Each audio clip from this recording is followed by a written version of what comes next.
Teacher UP sir. दोस्तों आज हम आपको लेकर आए हैं क्लास 12 की सामान्य हिंदी का मॉडल पेपर, जो आपका यूपी बोर्ड एग्जाम के लिए very most important model paper है। ठीक है ना। देखिए यहाँ पास समय दिया 3 घंटा 15 मिनट। क्या दिया है आपको समय? 3 घंटा 15 मिनट का आपका जो समय दिया है वो 3 घंटा 15 मिनट का समय दिया है। ठीक है ना।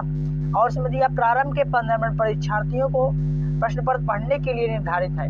आपका 15 मिनट जो है वो क्या करना है, आपको पेपर पढ़ने के लिए दिया गया है। ठीक है ना। सेकंड पर दिया है इस प्रश्न में 2 खंड है, दोनों खंडों के सभी प्रश्नों का उत्तर देना आवश्यक है। मतलब कि एक आपका खंड गद्य से है, एक आपका पद से है, मतलब खंड इसमें 2 है। ठीक है ना। आपका टाइम न लॉस करते हो, सीधा आप क्वेश्चन पर आते हैं। देखिए क्वेश्चन क्या दिया है। क्वेश्चन में दिया हुआ है शिक्षा का उद्देश्य निबंध के लेखक हैं। आप ध्यान सुनिए, शिक्षा का उद्देश्य पहला नंबर दिया भारतेंदु हरिश्चंद्र, दूसरा नंबर जो आपका दिया है यह संपूर्णानंद, तीसरा नंबर मोहन राकेश, चौथा नंबर रामकृष्ण दास। जो आपका राइट आंसर हो जाएगा वो बी नंबर हो जाएगा, सेकंड नंबर संपूर्णानंद। क्या हो जाएगा? संपूर्णानंद आपका राइट आंसर हो जाएगा। ठीक है ना। अब बात करेंगे अगले क्वेश्चन पर। अगला क्वेश्चन क्या दिया है? अगला क्वेश्चन आपका दिया है लल्लू लाल की रचना है। लल्लू लाल की रचना है से कहा पहला नंबर दिया सुख सागर, प्रेम सागर, परीक्षा गुरु, रानी केतकी की कहानी। देखिए सुख सागर सदा सुखलाल, प्रेम सागर लल्लू लाल, परीक्षा गुरु लाला श्रीनिवास दास, रानी केतकी की कहानी इंशाअल्लाह खा। तो यहाँ पर लल्लू लाल हो जाएगा वो प्रेम सागर हो जाएगा। क्या हो जाएगा? प्रेम सागर। ठीक। और अगला दिया क्वेश्चन पर्दा कहानी के लेखक हैं। पर्दा कहानी के लेखक है पहला दिया प्रेमचंद, जयशंकर प्रसाद, अमरकांत और यशपाल। ये राइट आंसर हो जाएगा आपका यशपाल। यशपाल जो है आपके ये क्या है? पर्दा कहानी के लेखक हैं। आवारा मसीहा के रचनाकार हैं। Awara Masiha number 1 Vishnu Prabhakar, number 2 Ramvriksh Benipuri, third number Rahul Shankaracharya, 4 number Rangeya Raghav. अब देखिए यहाँ पास विष्णु प्रभाकर आवारा मसीहा के रचनाकार है। क्या है? विष्णु प्रभाकर। ये आपका पहला नंबर जो आपका ये आपका सही हो जाएगा। ठीक है ना, विष्णु प्रभाकर। बात करेंगे अगले नेक्स्ट क्वेश्चन पर। नेक्स्ट क्वेश्चन क्या दिया? बाणभट्ट की आत्मकथा के लेखक है। बाणभट्ट की आत्मकथा के लेखक है। तो यहाँ पास क्या हो जाएगा? बाणभट्ट की आत्मकथा के लेखक है। पहला नंबर दिया है महावीर प्रसाद द्विवेदी, सरदार पूर्ण सिंह, जय वासुदेव शरण अग्रवाल, और दिया है हजारी प्रसाद द्विवेदी। हजारी प्रसाद द्विवेदी। यहाँ पर जो हो जाएगा हजारी प्रसाद द्विवेदी जी आपके कौन है? ये हमारे हैं बाणभट्ट की आत्मकथा के लेखक हैं। बात करेंगे नेक्स्ट क्वेश्चन पर, प्रश्न नंबर 2। तो वहाँ पास आपको कॉपी में प्रश्न नंबर 2 डाल लेना और साइड में डाल लेना उत्तर नंबर का। उत्तर नंबर का। और आपको क्वेश्चन लिखने की जरूरत है नहीं है। फिर भी आप पहली बात तो जब हिंदी का पेपर रहता है ना, आपको टाइम क्या बचा के चलना है। ठीक है ना। तो हम यहाँ पास आपको क्वेश्चन नहीं लिखना, राइट हाथ में लिख देना है 2 का क्वेश्चन नंबर जो आपका सही वहाँ पर लिख देना। आइए 1 नंबर सही है, 1 उत्तर नंबर सही। ठीक है ना। चलिए कामायनी किस युग की रचना है? कामायनी किस युग की रचना है? द्विवेदी युग, छायावादी युग, भारतेंदु युग, प्रगतिवादी युग। तो ये हो जाएगी कामायनी छायावादी। जयशंकर प्रसाद की है ना, तो कामायनी जयशंकर प्रसाद जी की रचना है छायावादी युग। ठीक है ना। बात करेंगे एक भी की क्या महाकाव्य भी है। ठीक है ना। बात करेंगे निम्नलिखित कवियों में से कौन प्रगतिवादी युग का है?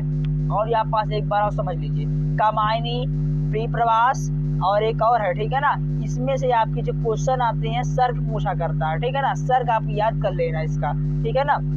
कामायनी होता 15 सर्ग। कितने होते हैं? 15। ठीक है ना। चलिए अब अगला क्वेश्चन क्या दिया? निम्नलिखित कवियों में से कौन प्रगतिवादी युग का है? तो यहाँ पर दिया अग्रदास, तुलसीदास, नंददास और रामधारी सिंह दिनकर। तो ये आपका राइट आंसर हो जाएगा रामधारी सिंह दिनकर। ये आपके क्या है? निम्नलिखित में से कवियों में से प्रगतिवादी युग के कवि प्रगतिवादी। बात करेंगे तार सप्तक का प्रकाशन वर्ष। देखिए तार सप्तक का प्रकाशन वर्ष जो इसमें जब दिया तार सप्तक का प्रकाशन वर्ष, इसमें दिया नहीं पहला दूसरा तीसरा। ठीक है ना। बैठ दिया तार सप्तक का प्रकाशन, मतलब पहला ही पूछ रहा है। ठीक है ना। तो यहाँ पास राइट आंसर हो जाए कौन सा, 1941, 1943, 1954, 1947। तो राइट आंसर 1943। इसका देखिए यहाँ पास इसका एक रूल होता है 8 8 और प्लस 20, ये आपका रूल होता है। पहला तार सप्तक 1943, 8 जोड़ी 1951, फिर 8 जोड़ी 1959, फिर 20 जोड़िए 1979, 8 8 8 जोड़ा 1951, 19 ये, फिर प्लस में 20 जोड़िए, ये आपका रूल होता है, ठीक है ना। आपको हम एक साथ ट्रिक भी बताते चले जाते हैं। बात करेंगे नेक्स्ट क्वेश्चन पर। नेक्स्ट क्वेश्चन क्या दिया है, हाँ नेक्स्ट क्वेश्चन दिया है द्विवेदी युग की रचना नहीं है, द्विवेदी युग की रचना नहीं है। तो यहाँ पास देखिए प्रियप्रवास, साकेत, भारत भारती, कामायनी। तो यहाँ पास कामायनी जो द्विवेदी युग की रचना कहाँ है, अभी छायावादी युग की रचना थी, यहाँ पास द्विवेदी युग कहाँ बन जाएगी, ठीक है ना, गेस लगाइए। अष्टछाप के कवियों का संबंध है भक्ति काल की। तो यहाँ पास अष्टछाप के कवियों का संबंध किसमें से है, राम भक्ति शाखा से, 11 शाखा से, प्रेमाशयी शाखा से, कृष्ण भक्ति शाखा से। तो अष्टछाप का कृष्ण भक्ति शाखा से संबंध है, ठीक है ना। चलिए बात करेंगे हम आपके क्वेश्चन नंबर 3 पर, ठीक है ना। देखिए क्वेश्चन नंबर 3 क्या दिया, दिए गए गद्यांश आधारित निम्नलिखित प्रश्नों के उत्तर दीजिए। 10 नंबर क्या आता है, ठीक है ना, 5 दुनिया 10, 2 नंबर के क्वेश्चन है ये, ठीक है ना, जो 5 दिए हैं। चलिए दिया है धरती माता, क्या दिया है सुनिए, धरती माता की कोख में, धरती माता की कोख में दिया जो आपका, हाँ धरती माता की कोख में जो अमूल्य नदियां भरी हैं, जिनके कारण वह वसुंधरा कहलाती हैं, उससे कौन परिचित नहीं हो सकेगा, चाहेगा, होना चाहेगा, ठीक है। और दिया लाखों करोड़ों वर्षों से अनेक प्रकार की धातुओं को पृथ्वी के गर्भ में पोषण मिला है। दिन रात बहने वाली नदियों में ने पहाड़ों को पीस पीस कर अगणित प्रकार की मिट्टियों से पृथ्वी को की देह को सजाया है। हमारे भावी आर्थिक अभ्युदय के लिए इन सब की जांच पड़ताल अत्यंत आवश्यक है। चलिए बात करेंगे रिलेटेड क्वेश्चन पर। क्या दिया, उपर्युक्त गद्यांश का संदर्भ लिखिए। आप ध्यान सुनिएगा कैसे आपको लिखना है, सुनिए ध्यान से। उपर्युक्त गद्यांश का क्या लिखना है, संबंध लिखना है, संदर्भ, ठीक। चलिए आपको देखिए धरती माता की कोख से, धरती माता की कोख से जन्मभूमि संस्कृति किसमें से आता है, किस करिए जन्मभूमि संस्कृति, ये आता है हमारा राष्ट्र का स्वरूप, चैप्टर नंबर 1, गद्य का चैप्टर नंबर 1, राष्ट्र का स्वरूप के नाम से ये आता है। क्वेश्चन नंबर जो आपका दिया है गद्यांश दिया है, राष्ट्र का स्वरूप से दिया गया है। चलिए इसमें लिखना आपका होगा प्रस्तुत गद्यांश, नंबर 1 की बात कर रहे हैं, ठीक है ना, आंसर नंबर क्वेश्चन। प्रस्तुत गद्यांश हमारी पाठ्य पुस्तक हिंदी के राष्ट्र के स्वरूप नामक पाठ से लिया गया है या अवतरित है, जिसके लेखक हैं वासुदेव शरण अग्रवाल जी, बस, ठीक। अब बात करेंगे क्वेश्चन नंबर 2 पर। धरती वसुंधरा क्यों कहलाती है, आप बताइए, धरती वसुंधरा क्यों कहलाती है। तो यहाँ पास क्या बताना पड़े, धरती वसुंधरा क्यों कहलाती है। तो इसमें लिखना है धरती माँ को वसुंधरा इसलिए कहा जाता है क्योंकि वह अपने, ध्यान सुनिए, क्योंकि वह अपने गर्भ में अनेक प्रकार के रत्नों को धारण करने वाली है, अनेक प्रकार के रत्नों को धारण करने वाली है, और इसी को हम कहते हैं धरती माँ का वसुंधरा, धरती वसुंधरा, ठीक, समझ में आया। एक बार और सुनिए, धरती माँ को वसुंधरा इसलिए कहा जाता है, धरती माँ को वसुंधरा इसलिए कहा जाता है कि क्योंकि वह अपने गर्भ में अनेक प्रकार की रत्नों को धारण करने वाली है, ठीक है ना, ये आपका सही हो जाएगा, ठीक। चलिए दिया धरती माँ को वसुंधरा क्यों कहलाती है, इसमें लिखना होगा धरती माँ को वसुंधरा इसलिए कहा जाता है क्योंकि वह अपने गर्भ में अनेक प्रकार के रत्नों को धारण करने वाली है। चलिए बात करेंगे 3rd नंबर पर। 3rd नंबर क्या दिया है, रेखांकित अंश की व्याख्या करिए, रेखांकित अंश की व्याख्या। यहाँ पर जो रेखांकित कहाँ से, धरती माता की कोख में, और कहाँ तक गया है, ये गया है वसुंधरा कहलाती है। ठीक है ना, यहाँ पर आपको बताना होगा। चलिए, धरती माँ को अपने मन से और वर्ड जोड़ लिए। ठीक है ना, धरती माँ को यहाँ पास कहाँ से दिया है, हाँ दिया, धरती माँ को कोख में जो अमूल निधियां भरी हैं, जिनके कारण वह वसुंधरा कहलाती है। तो यहाँ पास आपको लिखना है, धरती माँ के घर में आशीष मात्रा में मूल्यवान खजाना भरा हुआ है। अपने में से वर्ड जोड़ना, धरती माँ के घर में आशीष मात्रा में मूल्यवान खजाना भरा हुआ है, या पृथ्वी मूल्यवान वस्तुओं का विशाल कोष है। ठीक है ना, जिनसे प्रकार के मूल्यवान और वस्तुओं का विशाल कोष है, अनेक प्रकार के मूल्यवान रत्नों को अपने धारण करने के कारण इस धरती को वसुंधरा कहा जाता है। हो गया, देना लिख देना, धरती माता की कोख में जो अमूल नदियां भरी हैं, जिनके कारण वसुंधरा कहलाती है। अपने मन से इसमें जोड़ देना, कोई दिक्कत नहीं। ठीक है ना, चलिए नेक्स्ट क्वेश्चन दिया है, पृथ्वी की देह को किसने सजाया है। पृथ्वी की देह को किसने सजाया है। आप इसमें लिखना, दिन रात बहने वाली नदियों ने, दिन रात बहने वाली, यहाँ पर लिखा दिन रात बहने वाली नदियों ने दिया ना, यहाँ पर दिया है दिन रात बहने वाली नदियों ने, क्या है, हाँ दिन रात बहने वाली नदियों ने पहाड़ों को पीस पीस कर अगणित प्रकार की मिट्टियों से धरती को सजाया है। पीस पीस कर अगणित प्रकार की मिट्टियों को पृथ्वी ने पीस पीस कर सजाया है। चलिए अगला क्वेश्चन दिया, जो आपका अगला क्वेश्चन दिया है, भावी आर्थिक समुदाय हेतु हमें क्या करना चाहिए। भावी आर्थिक समुदाय हमें क्या करना चाहिए, तो इसमें लिखना है, आर्थिक विकास के लिए धातु एवं मिट्टी को जांच पड़ताल आवश्यक है।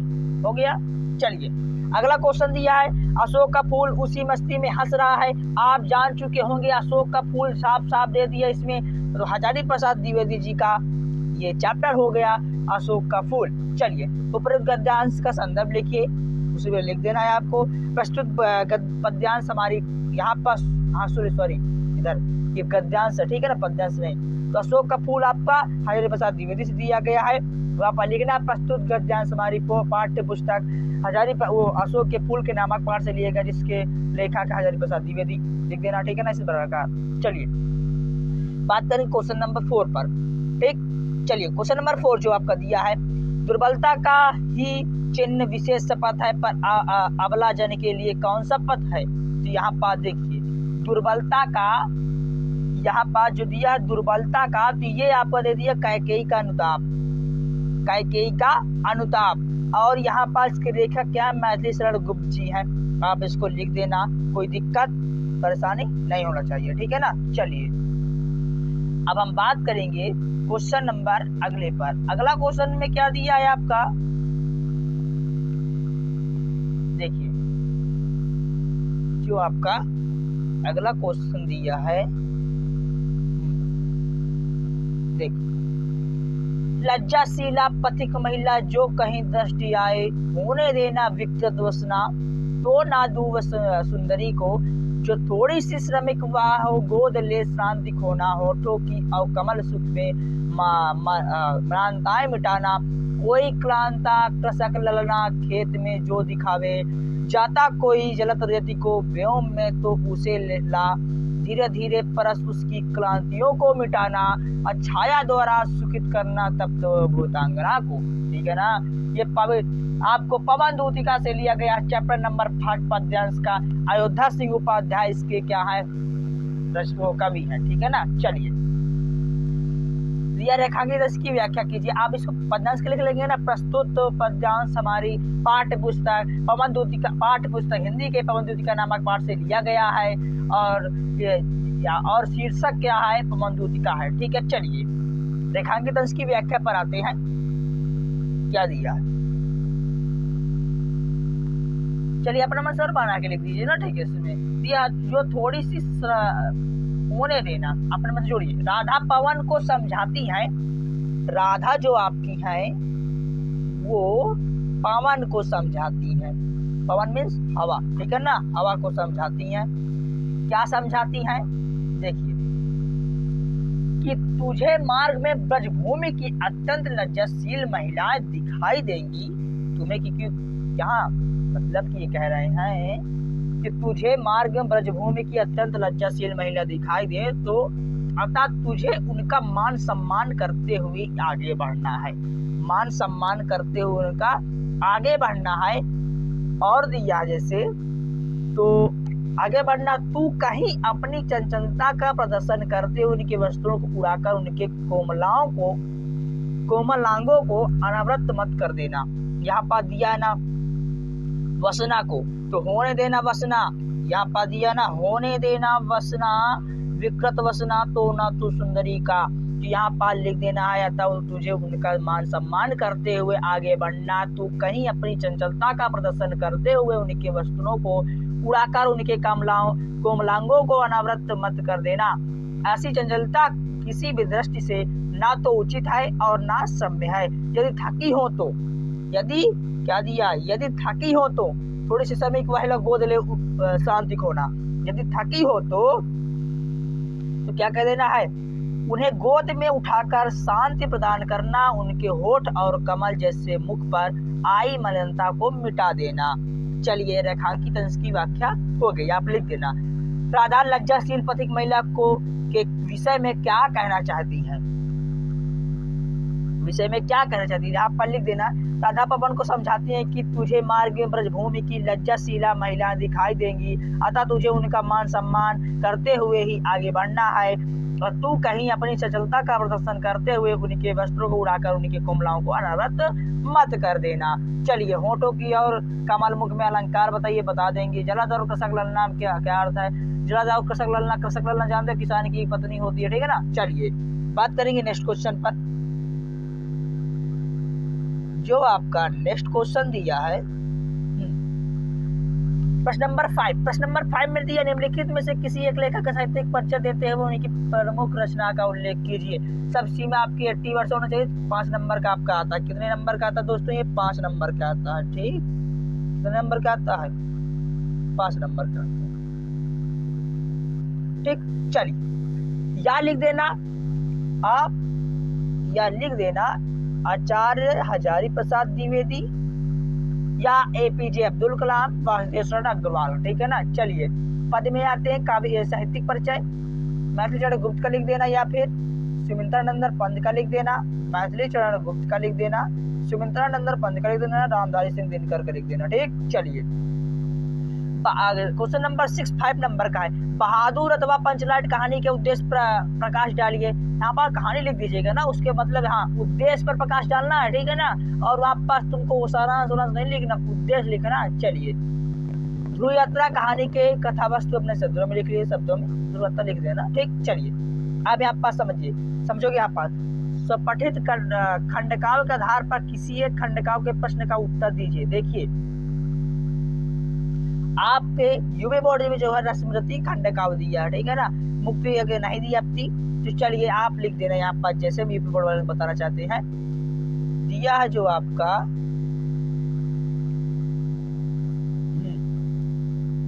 श्रवण कुमार खंडकाव्य के नायक का चित्र अभिनय दिया। रसमृति खंडकाव्य क्वेश्चन नंबर 2 रसमृति खंडकाव्य के आधार पर कर्ण का चित्र लिख देना। रसमृति खंडकाव्य के आधार पर कथावस्तु लिखना। ठीक, ये आपके लिख देना है। चलिए बात करेंगे नेक्स्ट क्वेश्चन पर। क्वेश्चन नंबर 8 आ जाइए। खंडखा महामना विद्वान वक्ता धार्मिको नेता पत्रकार पत्रकार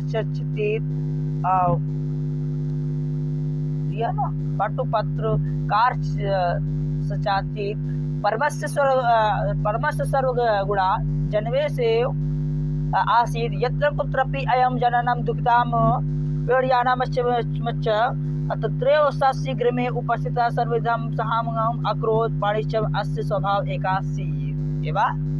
चलिए अब हम बात करेंगे इससे रिलेटेड क्वेश्चन पर। रिलेटेड क्वेश्चन क्या दिया इसमें? देखिए इसमें दिया संस्कृत गद्यांशों में से किसी एक का संदर्भ सहित लिखना है। संदर्भ व्याख्या करना है। क्या करना है दोस्तों? इसका जो आपका व्याख्या करना है, ठीक है ना। हाँ व्याख्या करना है। यहाँ पास महामना विद्वान। चलिए देखिए ध्यान सुनिए। जब ये महामना विद्वान दे दिया गया है तो आप समझिए इसमें नाम ही दे दिया महामना विद्वान, तो यह हो जाएगा महामना मालवीय राम से पाठ से हो गया संस्कृत के। ठीक है, चैप्टर नंबर जो आपका ये सिस्टम। ठीक, चलिए 6 पाठ से आपको इसको क्या लिखना है सुनिए, लिखना है इसका, इसमें दिया महामना विद्वान वक्ता धार्मिक नेता, महामना मालवीय जी विद्वान वक्ता। हाँ सुनिए, महामना मालवीय जी विद्वान वक्ता। ठीक, महामना जो आपका दिया है मालवीय जी विद्वान वक्ता और धार्मता नेता और चतुर पत्रकार थे। लिखना पटु पत्रकार सचेत और चतुर पत्रकार थे, किंतु इतना सर्वोच्च गुण लोक सेवा ही था। इनका सर्वोच्च गुण परम सर्वोच्च गुणा जन्म सेवाशील, इनका क्या था? सर्वोच्च गुण लोक सेवा ही था। और यहाँ पर दिया यत् कुतपि अयम जना नाम, और दिया है इनका सर्वोच्च गुण लोक सेवा ही था। जहाँ कहीं भी ये लोगों को दुखी और पीड़ित देखते थे, कहीं भी ये लोगों को दुखी और पीड़ित देखते थे तो क्या है, वही शीघ्र उपस्थित होकर, यहाँ दिया ना ततेव शीघ्र उपस्थिता, वही शीघ्र उपस्थित होकर सभी प्रकार की सहायता करते थे। प्राणियों की सेवा इनका स्वभाव ही था। प्राणी सेव अस्य स्वभाव एवासीत, प्राणियों की सेवा इनका स्वभाव ही था। चलिए, हंसराज तदेव परिष्ठ मध्यम आत्मना दिया है। ये तो हंसराज किसमें कौन था? देखिए यहाँ पास ये हंसराज था ना, जातक कथा से, नृत्य जातकम से, जब उनकी बेटी थी हंसराज की, ठीक है ना, विश कर रहे थे मोर पर कह रहे मैं शादी करूंगी, यहाँ पास उसमें से दिया गया है, आप इसमें लिख देना। आप ना लास्ट का यहाँ पास दिया खा नंबर पर आते हैं, ठीक है ना। चलिए, खा नंबर जो दिया है, दिए गए पद्यांशों में से किसी एक संस्कृत, यहाँ पर संस्कृत पद्यांश, ठीक है ना। श्लोक न मे रोष्टते भद्रम व उल्लिकाश्चित नमम, यहाँ पर दिया है। चलिए इसका समझिए, यहाँ पास न मे रोष्टते भद्रम व उल्लिकास्मे विचेननम अक्रोधस्य मुखम पस कथम क्रुद्धो भविष्यति। चलिए इसका आपका संदर्भ सही दिया, आप पास देखिए, इस पर लिख देना है। आप क्या लिखोगे? प्रस्तुत संस्कृत श्लोक हमारी पाठ्य पुस्तक संस्कृत दिग्दर्शिका के जातक कथा पाठ के उल्लूक जातकाम के से अदृष्ट या लिया गया है। चलिए बात करेंगे इसका संस्कृत में हिंदी अनुवाद करेंगे। चलिए क्या दिया है?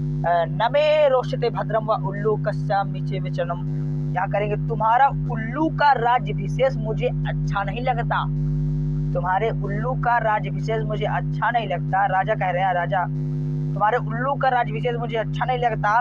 इसके नीचे लाइन में दिया है अक्रधस्य मुखम से, तो इस क्रोधहीन का मुख देखो क्रोध की अवस्था में कैसा होगा। तुम्हारे उल्लू का राज्य विशेष मुझे अच्छा नहीं लगता, इस क्रोधहीन का मुख देखो क्रोध की अवस्था में मुझे कैसे लगेगा, कैसा होगा। ठीक, चलिए अब इसको कर ले नीचे वाला। बात करें क्वेश्चन नंबर 9 पर। निम्नलिखित मुहावरों में से किसी एक का अर्थ लिखकर वाक्य में प्रयोग कीजिए। तलवार की धार पर चलना। अब देखिए तलवार की धार पर चलना ना, तो क्या करना वापस? तलवार की धार पर चलना तो क्या संकट में चलना, संकट में होना, ठीक है ना। अरे तलवार की धार पर चलना, ये टाका सा जवाब देना। दाल में काला होना, कुछ गड़बड़ होना, नमक मिर्च लगाना। अब नमक मिर्च कहाँ लगाया जाता है? ठीक, चलिए बात करेंगे पद्यांश पर। हाँ दोस्तों सुनिए, ये जो अपठित गद्यांश है आपका संधि वंधि कट गई है, इसीलिए अपठित गद्यांश दिया गया है। यह कहना एक भूल है कि इच्छा असंतोष लोभ है। यहाँ पर कितने 5 नंबर का आएगा, आप इसको कर लेना, ठीक है ना, कोई यहाँ पर दिक्कत नहीं होगी। यानी जब संधि कटेगी दिक्कत क्या सर। चलिए प्रश्न नंबर 11 पर निम्नलिखित शब्द युग्मों का सही अर्थ चयन करके लिखिए। वसन व्यसन, वसन और व्यसन। वसन में जानते हो क्या होता है? वस्त्र होता है। वस्त्र पहले सुनिए कहाँ पहला। चलिए C number, right answer C number मिल गया सर जी। चलिए राइट नंबर C नंबर, वस्त्र और आदत होता है इसका, वसन व्यसन का वस्त्र और आदत। अम्बुज अम्बुद, बादल और समुद्र, जल और कमल, कमल और बादल, समुद्र बादल। इसका आप तुम बताइए, कमेंट करके बताइए, ठीक है ना। चलिए ख नंबर में आइए। ख नंबर में क्या दिया है,